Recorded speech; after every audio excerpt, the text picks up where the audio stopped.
Then there's the consistent Wilkes, who's been tabbed the best player that no one ever heard of. Quietest 20 points in the league. Smooth as silk.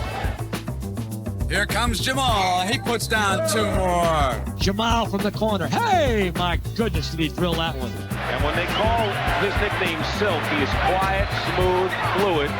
Jamal gets quickly inside Jones. That's a pretty play. Smooth as silk. It's Jamal Wilks. One of the all-time great players in UCLA history. Great play by Wilks. Beautiful move by Keith Wilks. But the 88-game streak was really remarkable. Wilks is a player that moves extremely well without the ball. He's going to move around those screens.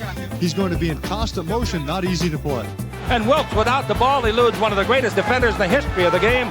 Jamal is a type of player that keep your stats up really good. The assists. He has an interesting shot, the way he gets his elbow out. Jamal Wilks, that's the shot LA fans know about. Paul Westhead said his jumper is like snow falling off a bamboo leaf. Jamal Wilks, another one. Silk can shoot from so far out, man. He pulled the ball behind his head. It was a shot impossible to block. A man John Wooden said a spectacular player. You don't know all the things he's doing. He's so smooth and so fluid out there. He just went through the 76ers just like Magic did. And nobody ever talked about it. That's the biggest play of the game to this point. Just a super move. Championships just followed that guy around. Jamal Wilks, one of the best small forwards in all of basketball. You may not know me, but every year I've been in the playoffs. I've consistently performed well and did. Let's jog your memory. There's not many people who represent California basketball more than Jackson Keith Wilkes. He was born in California and played out his entire basketball career in California, a legendary career to say the least. As a child, he was often called Jackie, but he didn't like that, so he opted to go by Keith. And Keith showed a lot of hardwood potential at Ventura High School. He made it look easy. League championships, individual accolades, it just came with the territory for Wilkes. Maybe it was too easy.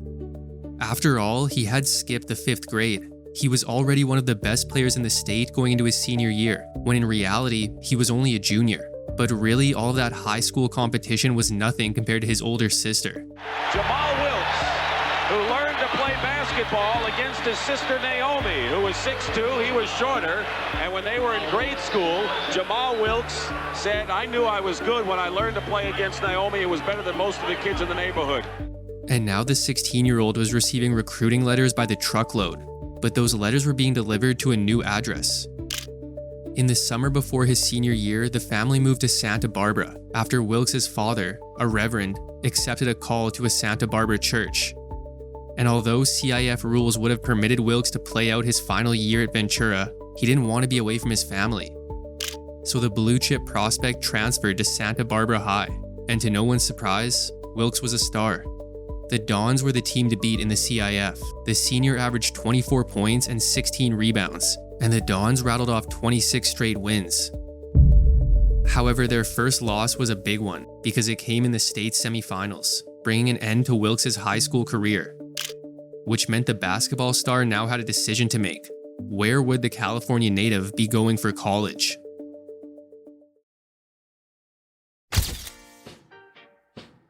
Wilkes wouldn't be leaving California. He wouldn't even go too far from home. UCLA was just a couple hours away, ready to welcome one member of one of the best recruiting classes of all time. The freshman team was in good hands with Wilkes, a point guard recruit named Greg Lee, and a big man out of La Mesa named Bill Walton. With these three leading the way, the Frosh team turned in an undefeated season. That was nice, but John Wooden's varsity team was where legends were made. John Wooden's UCLA Bruins had become one of the finest dynasties in sports. They were coming off their 5th consecutive national championship and 7th title in the past 8 years, and they would need their incoming sophomores if they wanted to make it 6 straight. The Bruins had lost 4 starters to graduation, so after starring for the Frosh team, the 18-year-old Wilkes would be a first-year varsity starter, as would Walton and Lee. Now the team still had a veteran leader in All-American guard Henry Bibby, but the young guys were making it clear that the Bruins would be in good hands for years to come. Walton and Wilkes looked like a special duo. They did exactly what they had done last year, which is win. The varsity Bruins were just running through everybody. The Pac-8 champions, the #1 team in the nation, and a 26-0 regular season record. And throughout the year, Wilkes was quietly doing everything you could ask for. John Wooden loved him. He gave you scoring, but he only took smart shots. He gave you rebounding, he worked hard on defense, and he was disciplined. And even with all that effort, he barely broke a sweat. He was smooth, so his teammates called him Silk. I know that Wilkes is a fine ball handler, quick hands, good defensive ball player, and a good team player. By tournament time, the Bruins weren't just national championship favorites, they were expected to win it, and they were exceeding expectations. They made it to the Final Four with ease, and in that game they put a beatdown on the #4 ranked Louisville Cardinals, setting up a matchup with Florida State for yet another national title. Surprisingly, this game was close. A big second half from the Seminoles gave the Bruins all they could handle. Fortunately, they had Keith Wilkes. The sophomore had his best game of the tournament, with 23 points and 10 rebounds. He shot nearly 70% from the field, and the Bruins held on. A 5-point win secured their 6th straight championship and an undefeated season, as Wilkes wrapped up a second-team all-conference campaign with averages of about 13.5 points and 8 rebounds, on over 53% shooting. These Bruins look to have a couple more championships in their future. However, the face of the team had become obvious as last season progressed. They were full of talent, but this was Walton's gang. Now, some players who were as highly touted as Wilkes may have had trouble accepting that, but that's why Wilkes was such a perfect fit for John Wooden in UCLA. He didn't really care about the spotlight. There was only one thing that he truly cared about when it came to basketball, which was articulated by his Ventura High coach. Stat lines and records didn't mean much to Keith Wilkes. The only column that mattered to him was the win column. We won last year. I'd like to win again this year. I'm excited.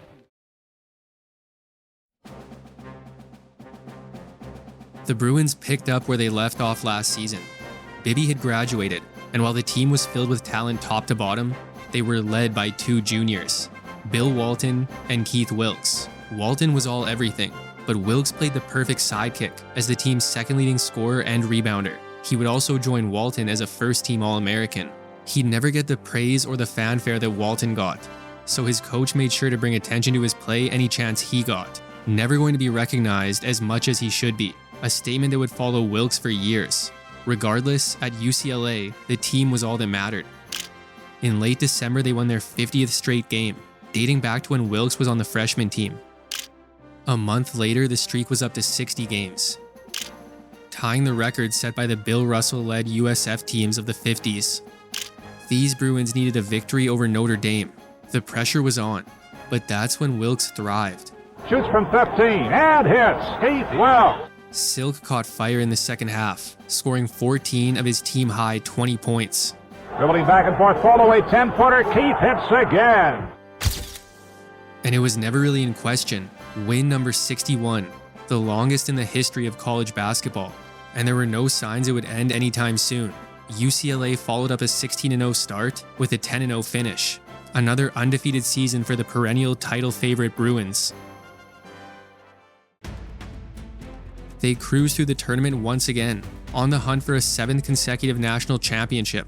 This time standing in their way were the Memphis State Tigers. From the arena in St. Louis, Missouri, Memphis State University versus UCLA. The Tigers were a great team with their trio of Larry Finch, Larry Keenan, and Ronnie Robinson. But on that day, no one was going to stop Bill Walton. The Bruins' big man played as close to a perfect game as you can get. 44 points, 13 rebounds, and just 1 miss on 22 attempts. However, at halftime, the score was tied. The Bruins needed something else in the second half. Cue number 52. Keith Wilkes hits again. Wilkes made shot after shot. Wilkes fires and hits again. Now he has the Bruins out in front by 10 points. Keith Wilkes starting to catch fire, 12 points. He helped the Bruins build a double-digit lead and finished with 16 points himself. It was more than enough. A familiar phrase was uttered. UCLA has won another national championship. Wilkes wrapped up another great season with averages of about 15 points and 7.5 rebounds on over 52% shooting.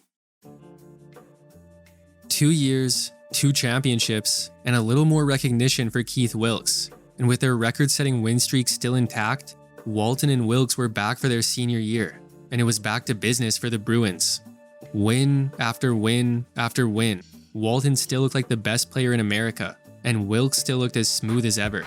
If there was one thing that wasn't smooth, it was his shooting form. It was unorthodox, launching it from way behind his head, almost like a slingshot. It just went against everything a player is taught. But for Wilkes, there was no other way. He was always playing against older and bigger guys. He had to get his shot off somehow, and the results spoke for themselves. So there was no reason to try and change the most recognizable part of the often unrecognized Wilkes. Once again, Silk put together a great season, increasing his scoring average for the 3rd consecutive year. The most unassuming first-team All-American in the nation, UCLA got out to a 13-0 start, the most impressive being a win over David Thompson and NC State. Great play by Wilkes. Beautiful move by Keith Wilkes. Ball stolen by Wilkes. He's everywhere. It was arguably the finest game of Wilkes' college career. Wilkes off that familiar high post. There's another one. He exploded for a career-high 27 points, while holding the All-American Thompson to 17 on 7 of 20 shooting. The Bruins beat the number 2 team in the nation with ease. By the new year, the win streak was up to 88 games. Last season, they set the record against Notre Dame, and on January 19th, 1974, they played them again. And they are the national champions, and it's just a great honor for us to be right now in the number 2 position. Hopefully we can take that challenge and beat them today. Well, I just hope we can keep playing well, and when we're beaten, we're beaten. A rib injury had Walton operating at less than 100%. The Bruins still looked to be in control. They were up 70-59 in the second half. Then they didn't score again. The Irish stormed back. Wilkes was called for a hook on a play that would have iced it. But it's a foul against Wilkes of UCLA. He hooked him on the play. That's a good call. Seconds later, Notre Dame completed the comeback. That's play to score. The first time the Irish have led in the game. It's all over. Notre Dame has won the game. The number 1 ranked UCLA Bruins have been upset by the Irish of Notre Dame. One of the greatest upsets in sports history. The Bruins got their rematch a week later. It wasn't even close, and UCLA reclaimed their number 1 ranking. But not long after, the Bruins had a rough stay in Oregon, losing back-to-back games against the Beavers and the Ducks. They won every game after that, but for the first time since Wilkes' arrival, UCLA didn't end the season ranked number 1. Come the tournament, they still weren't looking exactly like themselves. They needed 3 overtimes to get past Dayton in their first game. But then with the win over USF, they were back in the Final Four. Here we are for dream matchup number 2.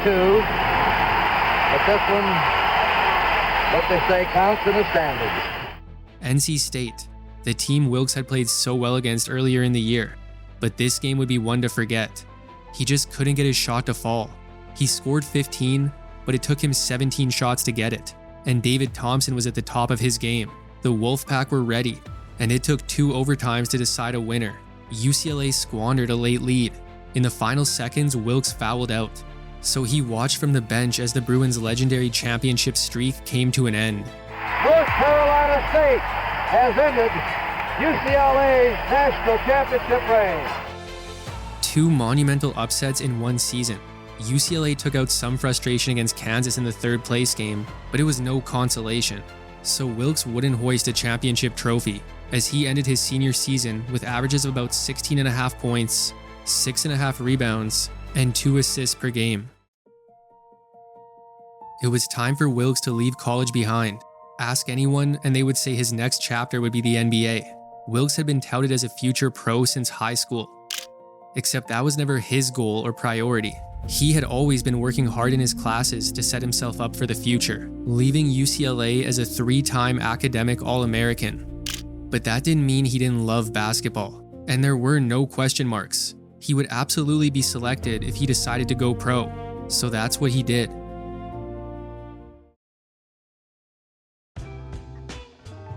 The 11th pick of the 1974 NBA draft was Keith Wilkes, going to the Warriors. Once again, he didn't even have to leave the state to join his next team. But he stayed in LA a little bit longer. He was taking on another endeavor, starring as Nathaniel Cornbread Hamilton in Cornbread, Earl and Me. He was a little rusty when he got to rookie camp, but he got himself back up to speed. He showed promise in the preseason, and by November he was looking good in the eyes of his head coach, and understandably so. Wilkes had hit the ground running, scoring well and rebounding even better. He was wire thin, but that didn't stop him from hitting the glass. He was exactly what the Warriors needed, a secondary scorer to take a bit of the pressure off their superstar Rick Barry. And that was a skill in and of itself, playing alongside a top-tier scorer. If the Warriors didn't have Barry, then Wilkes would have likely been putting up way higher numbers. And his best trait was probably consistency. One of those rare guys whose averages truly represented what he'd give you on a game-to-game basis. He was top 5 among rookies in scoring, rebounding, and steals. And the man who had always been overlooked was recognized, a Rookie of the Year trophy bearing his name. But this was Keith Wilkes. The only trophies he cared about were given for winning championships, and with his help, the Warriors were going to the playoffs. Golden State's first test were the Seattle Supersonics. The series quickly became a shootout, high scores every night, with the teams tied after 4 games. Wilkes had been scoring well, but not efficiently. However, neither had Sonics star Spencer Haywood, and that was thanks to Wilkes. Then the rookie found his stroke. Across games 5 and 6, Wilkes averaged 22 points and shot better than 50%. Both of these games ended in Warriors wins, and with that, they were off to the conference finals. The Chicago Bulls were the best defensive team in the NBA. The Warriors were the best offense. Something had to give.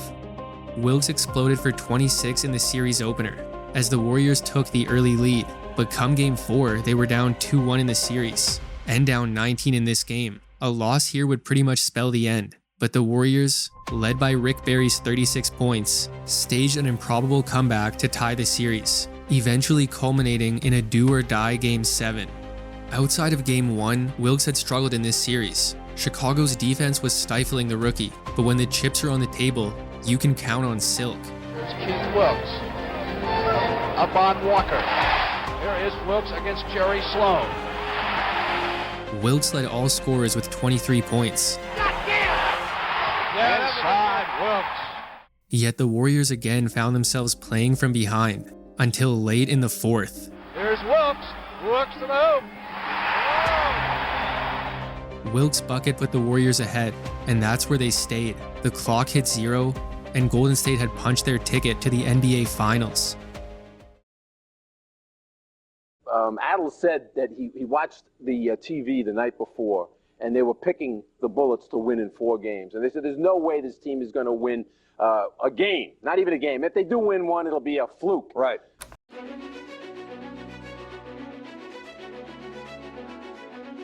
The 48-win Warriors versus the 60-win Bullets. Most fans had already given the trophy to Washington. It was a matter of when, not if. Then something happened. Golden State won Game 1, then Game 2.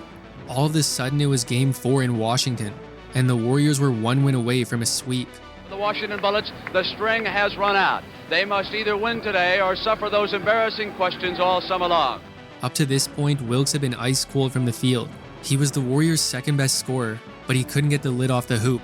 So he played defense and went to the boards, one of the top rebounders in the series, and that's how he made his impact in Game 4.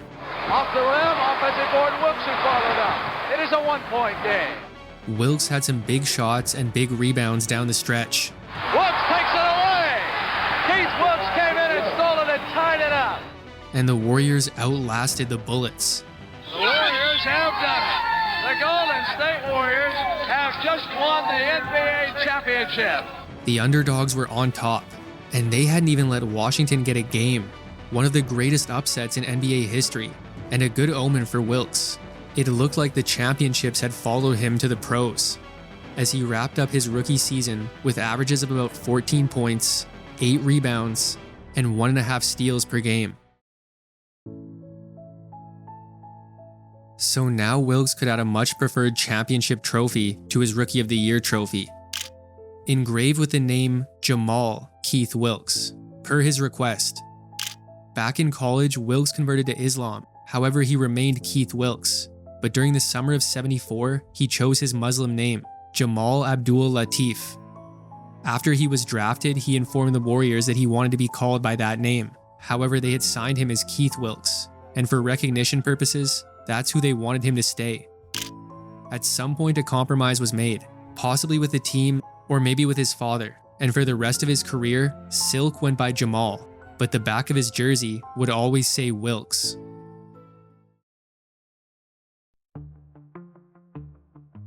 The celebration was long concluded, and the Warriors were gearing up for a title defense in '76. Barry and Wilkes were the headliners, but the defending champs had a lot more pieces.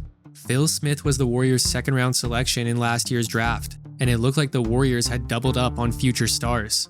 Down low, there was the tough combo of Clifford Ray and the fly swatter, George Johnson. And they even had another newcomer with Rookie of the Year potential in guard Gus Williams. This team definitely had the talent to repeat, yet no one was going to underestimate them this year. And Golden State gave them no reason to. They rattled off a 10-game win streak early in the season and were 35-13 at the All-Star break. A game that would feature Jamal Wilks. The second-year forward had elevated his play in every way. He was scoring more. He was one of the most versatile defenders in the league, even earning a second-team All-Defense selection. And when shots went up, the rebounds always seemed to find their way into Jamal's hands. For Wilkes, it was all speed and position. It's the only way a 190-pound forward could do so well on the glass and defend the bigger guys, anticipate, and get to the spots first. Just a couple of the many strengths in his game.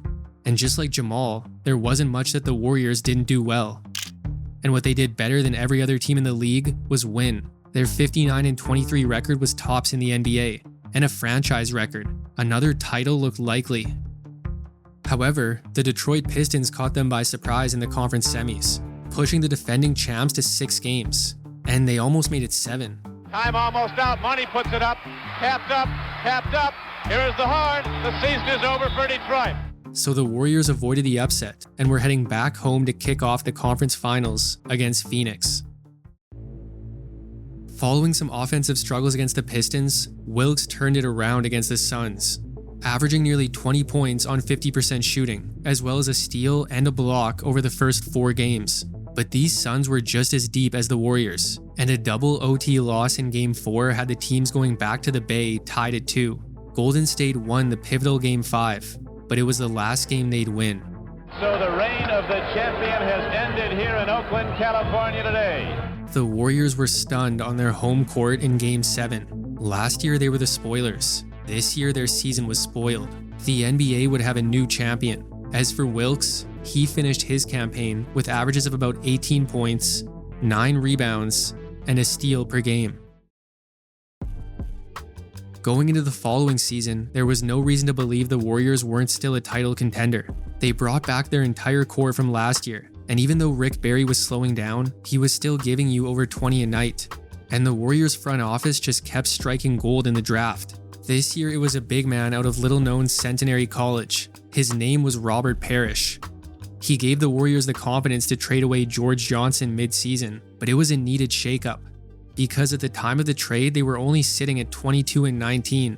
Their defense was really showing its flaws in a much more competitive league now that the merger had occurred prior to the season. With that being said, the brightest spot of their bad defense was Jamal Wilks, the forward earning another second-team all-defense nod. Golden State was able to end their season stronger than they had started, finishing with 46 wins. But this was only middle of the pack in the new NBA. And for the first time in Wilks' career, he wouldn't have a first-round bye. It was the Pistons again, this time a best of 5, and it was a bad start after the Warriors dropped the series opener at home. But after 2 big offensive showings and 1 bench-clearing brawl, they were advancing to a battle of California. Golden State versus Los Angeles. The Warriors had all they could handle with league MVP Kareem Abdul-Jabbar, but the Lakers had to worry about Jamal Wilks in every facet of the game. Wilks was scoring about 19 points a night, pulling down about 9 rebounds, and finishing with a couple steals each game. And he was doing this with a lot on his mind. So happy to learn prior to the start of this game that Jamal Wilks' infant child has been taken home. was born with a heart problem and was hospitalized for quite some time, and there's no question about that affecting Jamal's game. We're happy to learn that his wife is in good health and the baby home now tonight.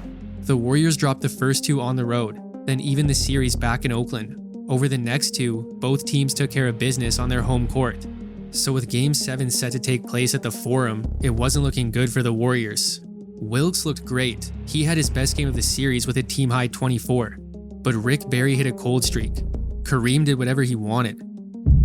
And a big fourth quarter from the Lakers sent the Warriors home even earlier than last year, with Wilkes finishing year 3 with averages of about 17.5 points, 7.5 rebounds, and 1.5 assists per game. It was a disheartening end to the season, but it was nothing compared to what Wilkes and his wife would go through during the summer. First, the couple divorced shortly after the Warriors' playoff exit. Then August was the real tragedy. Their daughter Tara passed away at just 4 months old. It was heartbreaking, but Wilkes didn't really have much time to grieve, because he was getting acclimated to a new team in an old city. Back in mid-July, Silk had signed on with the Lakers.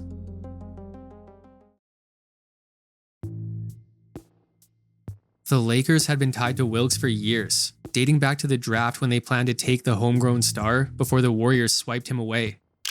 But Wilkes wanted to be in LA. According to reports, he took less money to go to a familiar place, closer to John Wooden and his alma mater, closer to family and friends. And after the summer he just had, he probably figured some change would do him good. Not to mention, he was just ready to get out of Golden State. He didn't know which direction the Warriors were going. And he, along with some other players, had grown tired of the stranglehold that their aging superstars still had on the team. It felt a bit like a sinking ship. Wilkes was also friends with the Lakers superstar, one who followed the same faith, one Kareem Abdul-Jabbar, the best player in the league. And while Wilkes may have rarely gotten the recognition in Golden State, he was a top player himself, and the organization was expecting big things with the addition of the forward. And Wilkes was doing a bit of everything in his first season in LA.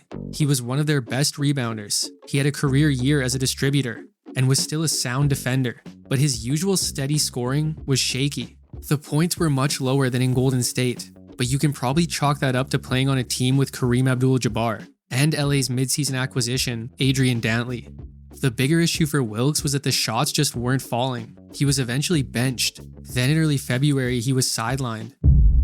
A fractured finger he had been dealing with for a month. It wasn't his shooting hand, but it still gave some explanation for his struggles.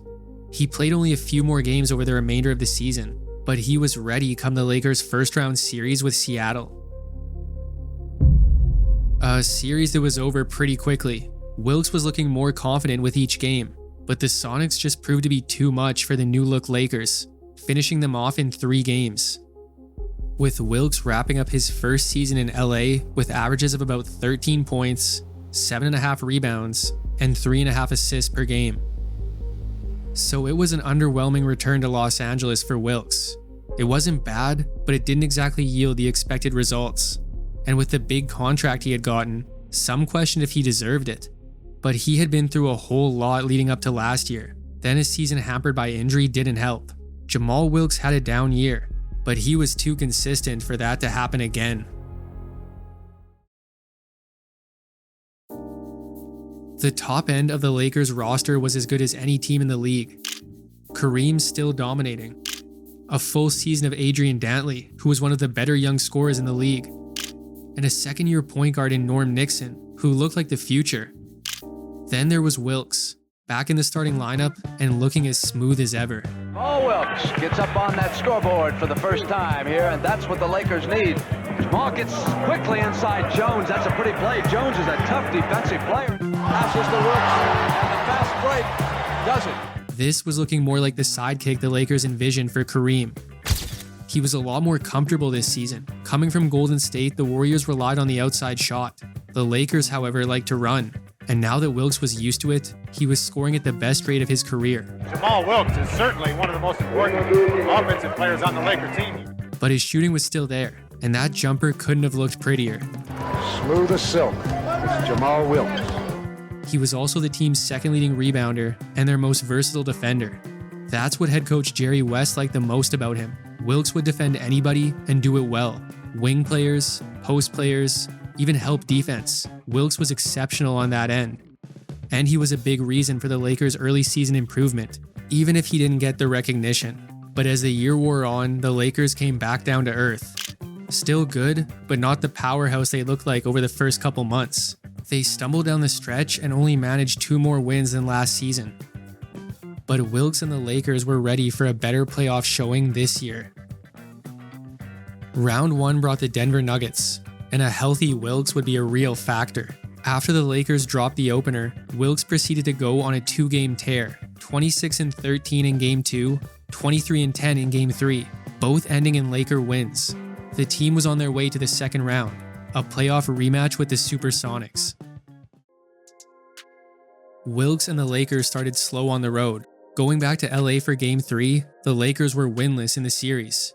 Wilks looked a lot more comfortable back at home. Here's Jamal at the other side. Good play at both ends. 21 points and 4 steals helped the Lakers notch their first win. But even after another great showing from Wilks, the Lakers fell behind 3-1, and the series ended a couple nights later in Seattle.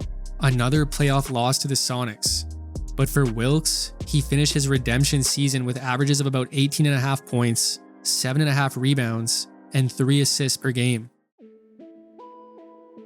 The Lakers had employed the best player in basketball for 4 years, but they had nothing to show for it, and Kareem wasn't getting any younger. Yet going into a new decade, they had new ownership in Dr. Jerry Buss. He wanted Laker games to be a spectacle, and he inherited something which would help with that. Back in 1976, the New Orleans Jazz had signed Gail Goodrich away from the Lakers. This required compensation. Part of that compensation was a future first in 1979. And with the Jazz finishing this year at the bottom of the league, that future first was now a first overall. The Los Angeles Lakers select Earvin Magic Johnson, Michigan State, 6'8", 200 pounds. It was a match made in heaven. Earvin Magic Johnson was going to Hollywood, and this was far from just a glamorous marketing move. This guy could play. A 6', 9" point guard with flair and finesse was unheard of, adept at pushing the pace and finding the open man. Every move he makes draws a reaction at the floor. Yeah. And this couldn't have been better for his new teammate they called Silk. Jamal was a master at moving without the ball. He knew when to cut, he knew how to come off screens, and he knew how to finish those opportunities with points. And with new head coach Jack McKinney really pushing the pace, Wilks and the Lakers would have a lot of opportunities. It'll be Wilks for the layup. Fouled by Davis and a chance for the three-pointer. And look at Magic. Johnson leads the Laker break. Nixon off to Wilks. Nixon to Wilks and the Lakers. The addition of Magic turned the Lakers into must-see TV. They scored at a breakneck pace, and Wilks was benefiting. Wilks with a quick move on Scott May. Ready layup by Jamal Wilks. The first 20-point per game season of his career on over 53% shooting. Jamal Wilks on a good play there, Brett. Moving well without the ball. He no longer had to share touches or play out of position because the Lakers had traded away Dantley in the offseason, and Wilks was making it look effortless. Go in the corner to Wilks, and he'll jump it, smooth as silk, right through the net.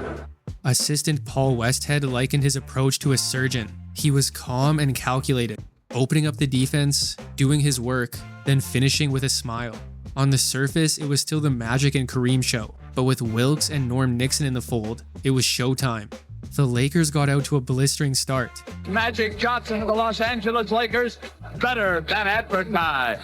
Behind Johnson's enthusiasm, the Lakers have driven to the top of the Pacific Division. Then they lost their coach to a freak but severe injury. So in stepped Paul Westhead. New coach, same approach.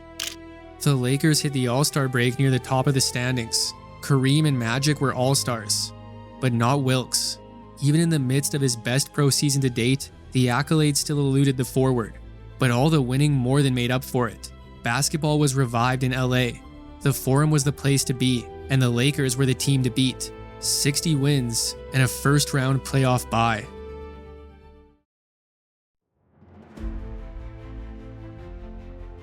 LA started their title quest with the Phoenix Suns, a team that was one win away from a finals appearance last year. And if you wanted excitement, look no further than this series. Both teams were trying to put as many points on the board as possible. Wilkes was Mr. Reliable, always finding the holes in the defense. What a move. Wilkes looked like he brought you up 20 feet that time. Shooting without hesitation when that defense collapsed. Wilkes again, bullseye. He averaged 20 points, 7 boards, and 2 steals for the series. And after 5 games, the Lakers were through to the conference finals. And it was only right they'd have to get through the defending champion Sonics. Wilkes knew this team well, and seemed to have figured them out. 3 double-doubles in the series, and always patient on the offensive end. Through the silk. Boy, he has a touch. The Lakers got a scare with a Game 1 loss, but they took care of business after that. Another series wrapped up in 5 games, and finally, they had made it out of the West. Los Angeles Lakers are the new champions of the Western Conference. All right, now you got Philadelphia and Dr. J. Do you guard him in that series? Yeah, I'll be guarding Julius. You better go get your rest, huh? It was a dream matchup. The box office entertainment that was the Showtime Lakers versus the NBA's most dynamic star, Julius Erving and his Philadelphia 76ers. Wilkes was given the Herculean task of shadowing the doctor, and he did as good a job as anyone. Erving averaged 27 on the season, and he was held below that in each of the first 4 games, while Wilkes himself pitched in about 20 in each of those games, and each team got 2 wins. Abdul-Jabbar going backdoor to Jamal, pretty play as he came down that left baseline. The Lakers then took Game 5 at home and had a chance to close it out on the road. Game 6 of the 1980 NBA Finals saw Wilkes turn in one of the great forgotten performances. The story is always Magic's 42-point, 17-rebound masterpiece playing center in place of an injured Kareem, but almost matching him point for point was Silk. Quickly back comes Wilkes, and Los Angeles regains it. Magic dishes Wilkes this time. He had 37 for the game. And Jamal is really hitting outside. The third quarter was his finest, helping the Lakers pull away. Here comes Wilkes. Wilkes in on a runner. He's got the field goal, and now Jamal Wilkes at 30 points. He just went through the 76ers just like Magic did, and nobody ever talked about it. He was like a quiet assassin. He added 10 rebounds and helped stifle a late Sixers comeback. This time it's Caldwell on Wilkes, and Wilkes a step quicker, goes to the glass, and it's a continuation. A big 3-pointer. When the buzzer sounded, the Lakers were on top of the basketball world. There it is, it's over, and the most valuable player is Magic Johnson. Wilkes had championship number 2, as he finished the season with averages of about 20 points, 6.5 rebounds, and 3 assists per game. The Lakers came back in '81 feeling even stronger. Not only did they retain their core 4, but throughout the playoffs, they had witnessed the emergence of the now third-year Michael Cooper. A repeat seemed inevitable. The Lakers were running teams out of the gym to begin the season. Magic was dishing dime after dime, and he was glad that he always had Wilkes running with him. Jamal is a type of player that keep your stats up really good, your assists, because he's a runner. But they weren't running together for long. Magic went down in November, sidelined for over 3 months. Other guys would need to step up, and no one stepped up more than Silk. Back to Jamal. Jamal inside the basket, will count. What a play by Wilkes. Great body control, changed his direction, and made it look like it was routine. Wilkes would turn in the greatest scoring season of his career, while making sure that no other area of his game suffered. Now stolen by Wilkes. Dish, pretty play by Jamal Wilkes. Wilkes gave you whatever you needed every night. You know, Rick, this guy really isn't giving you the credit for the year he's having. And this year he did get some recognition, making a return to the All-Star game for the first time in 5 years. Magic returned for the last month of the season, and the Lakers had held strong without him. So going into a first-round series with Houston, the objective was still a repeat. We are going to have new world champions this year in the NBA. The Houston Rockets have won it. But that's not what would happen. In a best-of-3 series, the Lakers dropped both games on their home court. LA was stunned, embarrassed, and no longer champions. As for Wilkes, it was a bitter end to a career year, finishing with averages of about 22.5 points, 5.5 rebounds, and 3 assists per game. A championship wasn't guaranteed, but a first-round exit felt like a failure. And not long after, Wilkes was dealing with another tragedy. The loss of another young daughter, now faced with overwhelming grief as he tries to prepare for another grueling season. And still sky-high expectations for a team that showed no signs of slowing down. However, about a month into the season, they had a new coach. Paul Westhead was given the boot in late November, and young assistant Pat Riley took reins of the team. All the pieces were in place, so it would be hard to mess it up. And he didn't. He had them playing even more free. It was an exciting time in LA. Fans went into every game expecting a win, and they weren't disappointed often. Magic was a superstar. Kareem was an ageless wonder. Norm Nixon was a star guard in the shadow of another. And Michael Cooper was a defensive terror. They even bolstered the bench with the acquisition of former MVP Bob McAdoo. Then there's the consistent Wilkes, who's been tabbed the best player that no one ever heard of. It was another year of quiet consistency from Silk. Wilkes puts a great move on Larry Bird and goes baseline. And Wilkes with a silky move to the basket. One of his trademarks. He gets the quietest 20 points in the league. 21 points a night, 52% shooting, while contributing everywhere else, and he was always out there. Everyone looks at Wilkes and says, you know, he's really not that tough. He doesn't look real strong physically, except he doesn't miss any games. Wilkes would never be the face of a franchise, but it wasn't for lack of talent. You can see what happens. The Lakers are unbeaten in his career when he's gone over 30. But maybe being in a supporting role was what suited him best. On the surface, Wilkes was as cool as can be. If he felt any pressure, he never showed it. But as it turns out, he felt it a lot. He was nervous before every single game, and some games it was almost too much. Though even if the hoop was small, he always found the bottom of it. The second leading scorer for a Lakers team that cruised through the regular season, the top seed in the Western Conference, and with a first-round bye, at least there'd be no first-round exit. But the second round was the familiar Phoenix Suns. Wilkes was unstoppable.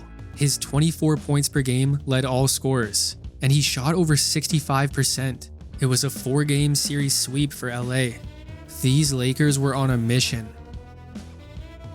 The conference finals brought the league's leading scorer, George Gervin, and the San Antonio Spurs. Wilkes wasn't as dominant, but he was more than effective, as were the rest of the Lakers. It was 4 more games and another sweep.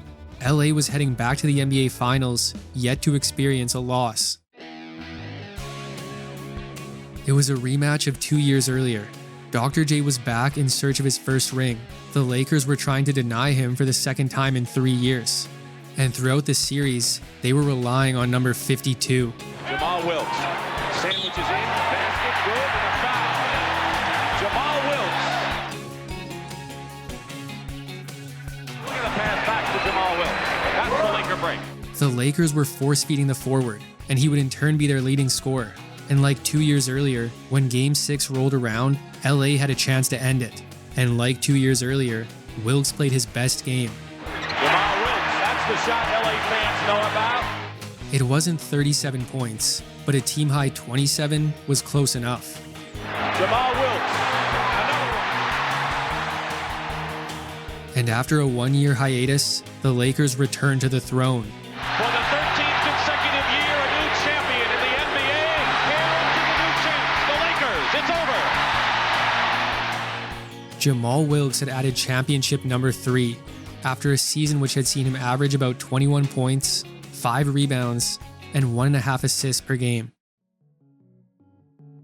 The Lakers were on the verge of dynasty. The acquired draft pick that landed Magic Johnson proved more valuable than anyone anticipated. And now another past trade would put the World Championship Lakers at the top of the draft again. This year they took North Carolina's James Worthy. But did that mean Wilkes had some competition?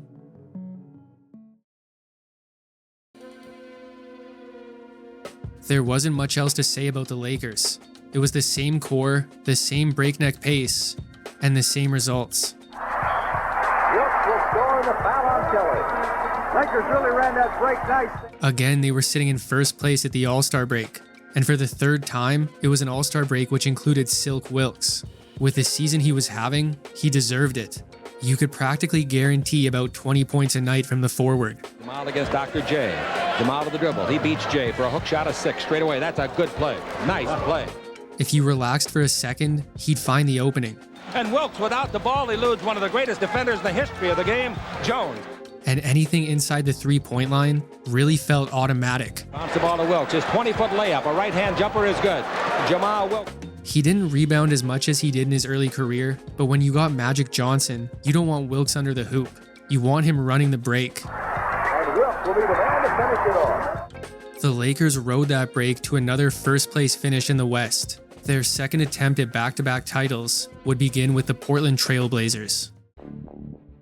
Wilkes was quiet consistency throughout the playoffs, and more important than ever, Worthy broke his leg at the end of the season, so Wilkes would have to spend time at both forward positions throughout the postseason. But it's not like that was uncharted territory. In the conference semifinals, Wilkes was good for an efficient 19 points a night, while chipping in about 6 boards, 4 assists, and close to 2 steals.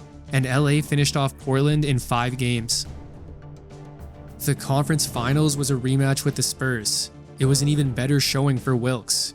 21 points, about 6 rebounds, 3.5 assists, so smooth that it almost went unnoticed.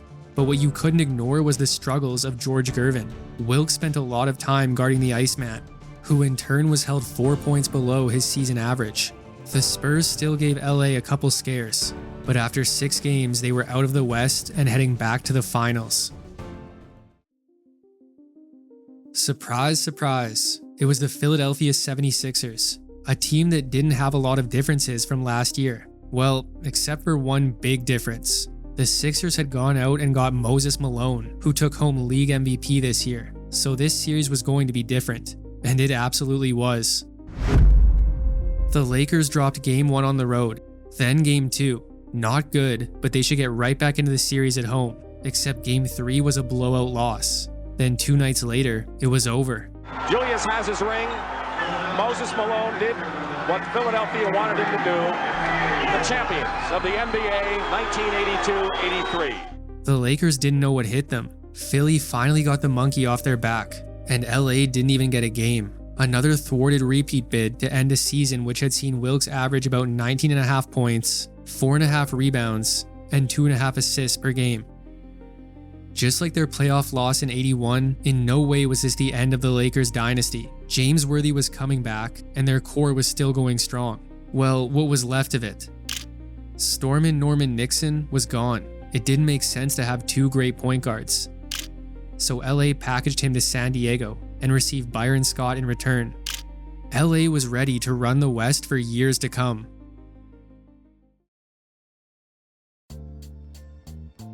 At this point, it's like a broken record. Jamal Wilks is again one of the Lakers' top scorers, again shooting over 50%, and again just doing all the little things that go unnoticed. And Jamal Wilks is what I call a silent assassin. He goes out with that velvet hammer every night and just delivers.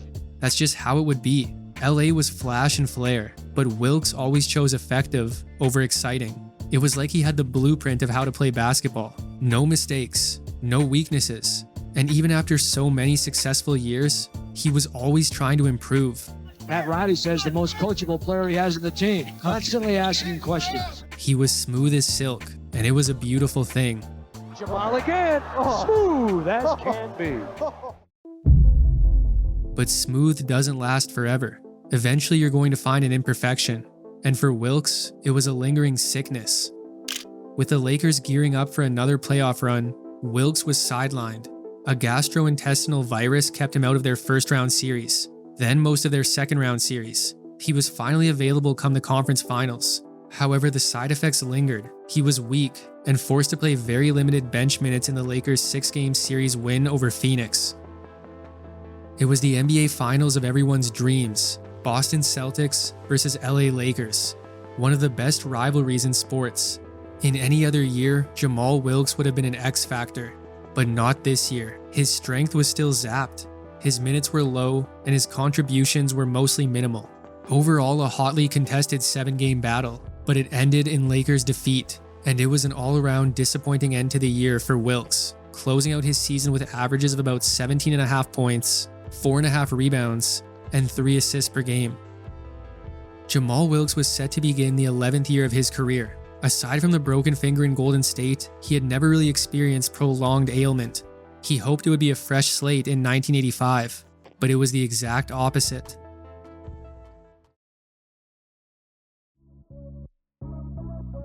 Wilks began the season as a starter, but the Lakers weren't playing up to standard. After just 8 games, Wilks lost his starting spot to Larry Spriggs. Initially, he had some good showings off the bench, but it was harder for him to have the same impact. He was in his 30s, and he was best off the ball, but he wasn't on the floor with magic nearly as often as he had usually been. He saw his minutes decrease as the year wore on. Now he has become a forgotten man in the Lakers scheme of things. Pat Riley says it still could be a lingering illness to the situation. He's not what he used to be. He's not shooting right. Then in February, his season came to an end. The first major injury of Wilks' career, tears to his MCL and ACL. He'd be watching from the bench for the rest of the season. So he watched as the Lakers racked up 62 wins, made it to the finals, and got revenge on their bitter rival. It was Wilks' 4th championship, but he just wished he could have been in uniform instead of a suit. As for the 42 games he did play, Wilks averaged about 8.5 points, 2 rebounds, and 1 assist per game. Wilks had done so much for the Lakers, even if a lot of it went underappreciated. But every fan felt the news that came at the end of August. LA was moving on from the man known as Silk. California was the only state the forward had known as a pro, so where would he go next? Well, he stayed in California. The Clippers had moved to LA the season prior, and they would bring in Wilks on the veteran minimum. However, his early season was plagued by further injury. He was a shell of himself when he was out there, and he was barely ever out there. He felt his time could be better spent pursuing his next walk of life. And with all that considered, Wilks decided it was time to retire, and did so abruptly on Christmas of 1985, ending his 13 appearances on LA's other team with averages of about 6 points, 2 rebounds, and 1 assist per game. Post-retirement, Wilks spent time in the real estate world and the financial space, while also authoring a couple of books. And finally for him, 2012 was the year of recognition. Over 25 years after his last game with the Lakers, he would see his number 52 raised to the rafters. He would also put on an orange jacket when he was enshrined into the Basketball Hall of Fame. Finally, some proper recognition. If you knew the game, you knew the importance of Jamal Wilks. John Wooden called him the ideal basketball player. Al Attles said he didn't get the recognition he deserved because he was so consistent. The LA Times echoed that sentiment. The way he played the game was almost unrelatable because of how easy he made it look. That wasn't Wilks' intention, but it was accurate. The way he glided down the court, his constant movement, his soft finish at the hoop, and his 20-foot layup. Then there was his rebounding, his passing, and his defense. And through it all, his demeanor stayed the same. Calm, cool, and collected. And what ties it all together is the results. Yes, winning is a team accomplishment, but any team which featured Jamal Wilks was a winner. And he did all that winning in his backyard, from high school to college to every stop in the NBA. Jamal Wilks never really left home. So if you're writing the perfect California basketball story, the only title that makes sense is Silk. And once again, before we end it off, I just want to take a second to shout out channel members. Really appreciate the support in helping to make these videos possible. But that's it for today's episode on Jamal Silk Wilks. Hope you enjoyed it, and make sure to subscribe for more videos like this one. If you liked it, check out this one on another underrated great from the 80s. Or this one on another guy you may not have heard of. Thanks for watching, and see you next time.